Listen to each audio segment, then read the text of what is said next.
Huge news, guys. Barcelona have actually put both Antony and Rafinha as transfer targets for the summer. And this is being confirmed by a Brazilian journalist that is very highly thought of, Bruno Ange. And he has said, this is obviously from Barca Times, but this is what he has said. Barcelona put Antony and Rafinha as two favorite goals on the summer list. Initial talks have already begun. Dani Alves recommends Antony to management and has strong behind the scenes support from the Brazilian right back.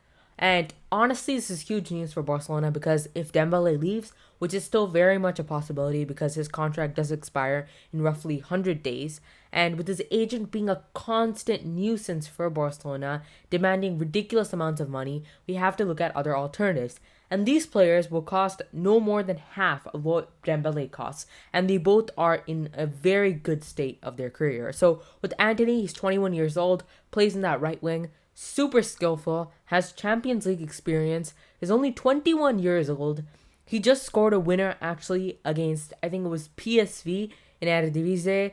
He's a superb talent. He's one of the most skillful players in the world at the moment. Clubs such as Liverpool and Manchester United are both looking at him. Erik ten Hag, who is his current boss, is obviously, he's been trained under one of the best managers in Erik ten Hag, and he is a starter and a player for the Brazilian national team.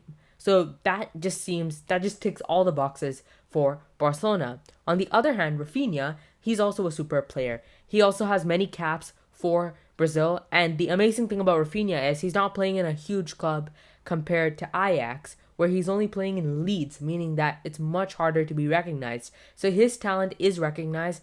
In a Leeds team that has been heavily depleted by injuries, he's been one of their main players. He's been superb for Leeds. He's scored goals, he assists, he's super explosive in terms of his pace. He also plays in that right wing, and he's been superb for Leeds. The amazing thing about Rafinha is if Leeds get relegated, which is not looking likely, but is still very much a possibility, we could get him for 25 to 30 million euros because there's a certain release clause in his contract that says that he must do that. But obviously, even if they don't, he would cost roughly 50 million. And on the other hand, Antony would also cost roughly 50 million as well. So both very doable deals for Barcelona. And considering the fact that we might not get HAALAND, we have to look at other areas of the squad. And honestly, this guy would be perfect.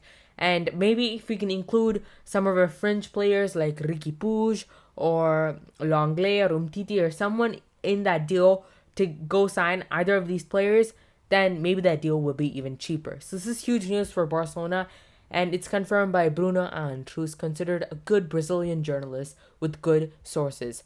And so this is a piece of pretty big news for Barcelona. The other piece of news is that I also find quite interesting is that the whole HAALAND deal might not be completely done for Barcelona. And according to something from Mundo Deportivo, which you guys can take with a pinch of salt because Mundo Deportivo is Mundo Deportivo, they have actually said that Barca have told Erling Haaland's entourage that they will not enter any bidding wars. The club hoped to convince the player with the strong sporting project led by Xavi.